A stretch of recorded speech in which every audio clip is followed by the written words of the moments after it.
সবাইকে স্বাগত জানাচ্ছি বিডি ভিউজে। আপনাদের সাথে আছি আমি সুস্মিতা দাস। ইরান আর পশ্চিমা বিশ্বের কয়েক দশকের যে সংঘাত, তাকেই আমরা সাধারণত মিসাইল, ড্রোন বা পারমাণবিক কর্মসূচির চশমায় দেখে অভ্যস্ত।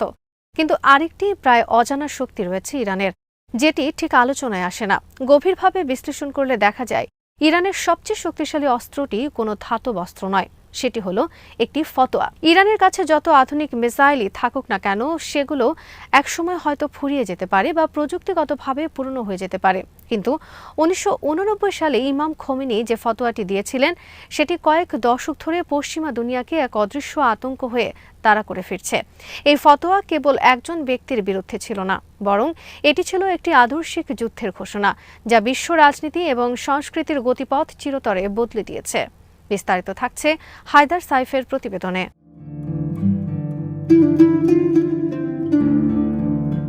1989 সালের ফেব্রুয়ারি মাস, ইরানের ইসলামী বিপ্লবের মহানায়ক আয়াতুল্লাহ রুহুল্লাহ খোমেনি যখন ব্রিটিশ লেখক সালমান রুশদির দ্য স্যাটানিক ভার্সেস উপন্যাসের বিরুদ্ধে মৃত্যুদণ্ডের ফতোয়া জারি করেন, তখন বিশ্ব থমকে গিয়েছিল। পশ্চিমা উদারতান্ত্রিক সমাজ মনে করেছিল এটি হয়তো কেবল একটি তাৎক্ষণিক রাজনৈতিক প্রতিক্রিয়া, কিন্তু বাস্তবতা ছিল ভিন্ন।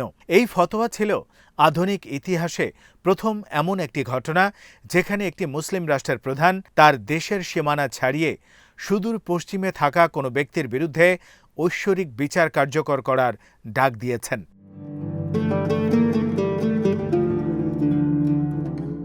এটি সাধারণ কোনো আইনি আদেশ ছিল না, এটি ছিল ইরানের সফট পাওয়ার বা আদর্শিক শক্তির একটা ভিন্ন মাত্রার বহিঃপ্রকাশ। এই ফতোয়ার মাধ্যমে ইরান প্রমাণ করেছিল যে পশ্চিমার সামরিক শক্তির মোকাবেলা করার জন্য কেবল ট্যাঙ্ক বা মিসাইল যথেষ্ট নয়, বরং বিশ্বাসের শক্তি দিয়েও তাদের ভিত নাড়িয়ে দেয়া সম্ভব। পশ্চিমা বিশ্বের বুদ্ধিজীবী এবং নীতি নির্ধারকরা আজও এই ফতোয়ার প্রভাব কাটিয়ে উঠতে পারেননি।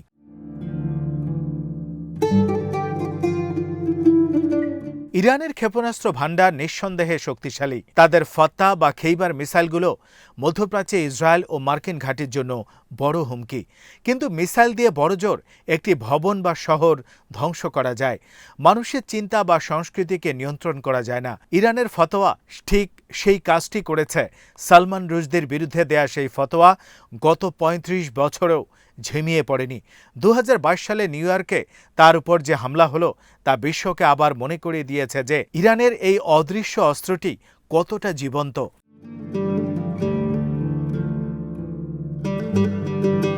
পশ্চিমা বিশ্ব সবসময় প্রযুক্তি এবং সামরিক সক্ষমতা দিয়ে ইরানকে বিচার করতে চায়, কিন্তু তারা বুঝতে ব্যর্থ হয় যে ইরানের আসল শক্তি তাদের ধর্মীয় আনুগত্য এবং বিপ্লবী আদর্শের মধ্যে নিহিত।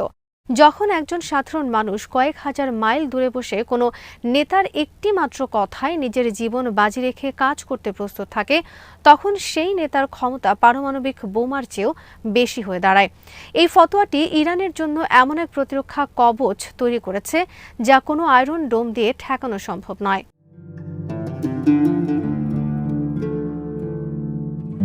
ইমাম খোমেনির সেই ফতোয়ার পর থেকে পশ্চিমা বিশ্বের মুক্তচিন্তা বা মত প্রকাশের স্বাধীনতার ধারণা বড় ধরনের সংকটে পড়েছে। আজ পশ্চিমা বিশ্বের কোনো লেখক বা শিল্পী ইসলাম বা তার পবিত্র বিষয়গুলো নিয়ে বিদ্রূপ করতে 10 বার ভাবেন। এটাকে অনেকে সেলফ সেন্সরশিপ বলেন, কিন্তু ইরানের দৃষ্টিভঙ্গিতে এটা হলো তাদের আদর্শিক বিজয়। ইরান সফলভাবে পশ্চিমা সমাজকে বুঝিয়ে দিয়েছে যে বাক স্বাধীনতার নামে অন্যের পবিত্র বিশ্বাসে আঘাত করার একটি চরম মূল্য রয়েছে।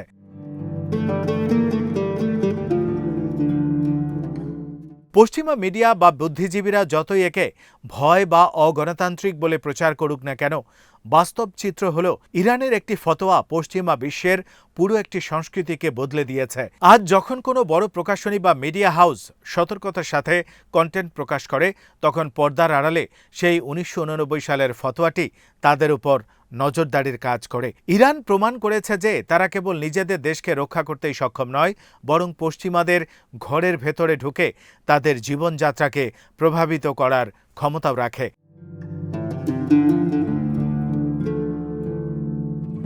ইরানের এই ফতোয়া নির্দিষ্ট কোনো সময়ের জন্য ছিল না। আয়াতুল্লাহ খোমেনির ইন্তেকালের পর অনেকে ভেবেছিলেন এই অধ্যায় শেষ হয়ে যাবে, কিন্তু ইরানের বর্তমান নেতৃত্ব এবং জনগণ এটাকে তাদের বিপ্লবের অবিচ্ছেদ্য অংশ হিসেবে গ্রহণ করেছে। এটি ইরানের জন্য কেবল একটি ধর্মীয় বিষয় নয়, বরং তাদের সার্বভৌমত্ব এবং সম্মানের প্রতীক।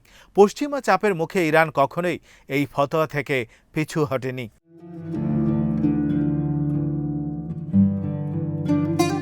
এই অনমনীয় অবস্থানে ইরানকে মুসলিম বিশ্বের একটি বড় অংশের কাছে নেতা বানিয়ে দিয়েছে।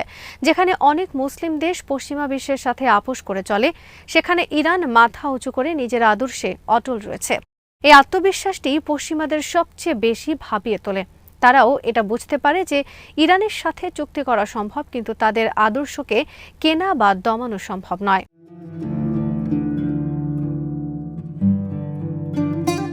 ইরান কেন শক্তিশালী? কারণ তাদের একটি সুনির্দিষ্ট লক্ষ্য এবং বিশ্বাসের ভিত্তি আছে। পশ্চিমা বিশ্ব যখন ভোগবাদ এবং বস্তুগত শক্তির উপর নির্ভরশীল, ইরান তখন রুহানি বা আধ্যাত্মিক শক্তির উপর জোর দেয়। এই ফতোয়া ছিল সেই রুহানি শক্তির একটি প্রদর্শনী। পশ্চিমা সামরিক জোট, ন্যাটোর বিশাল সেনাবাহিনী থাকতে পারে, কিন্তু তাদের মধ্যে কি এমন কেউ আছে যারা কেবল একটি ফতোয়ার টানে জীবন দিতে প্রস্তুত? ইরানের শক্তির গোপন রহস্য এখানেই।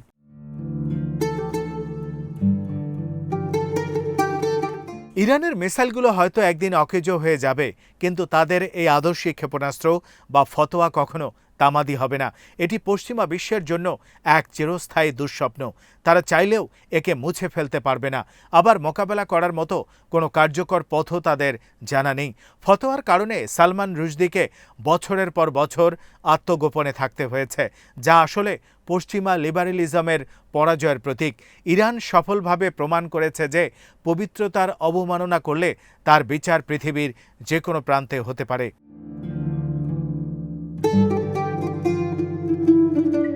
ইরানের সবচেয়ে মারাত্মক অস্ত্র কোনো ল্যাবরেটরিতে তৈরি হয়নি, বরং তা তৈরি হয়েছে একজন নেতার বিশ্বাস এবং সাহসের উপর ভিত্তি করে।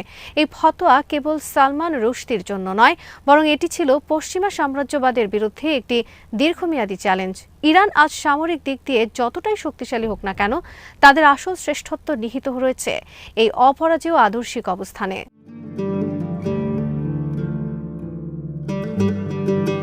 পশ্চিমা বিশ্ব হয়তো আরও অনেক নিষেধাজ্ঞা দেবে, হয়তো ইরানের সামরিক শক্তিকে দুর্বল করার চেষ্টা চালিয়ে যাবে, কিন্তু তারা কি পারবে মানুষের মন থেকে এই ফতোয়ার প্রভাব মুছে দিতে? উত্তরটি হলো একেবারেই না। ইরানের মিসাইলগুলো হয়তো তাদের সীমান্তে সুরক্ষা দেয়, কিন্তু এই ফতোয়াটি সারা বিশ্বে ইরানের উপস্থিতি জানান দেয়।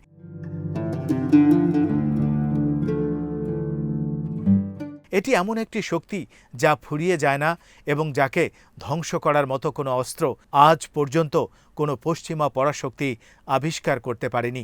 ইরানের এই শক্তির কাছে পশ্চিমা দম্ভ বারবার হার মেনেছে এবং ভবিষ্যতেও এই অঘোষিত যুদ্ধ ইরানকে এক অনন্য উচ্চতায় টিকিয়ে রাখবে।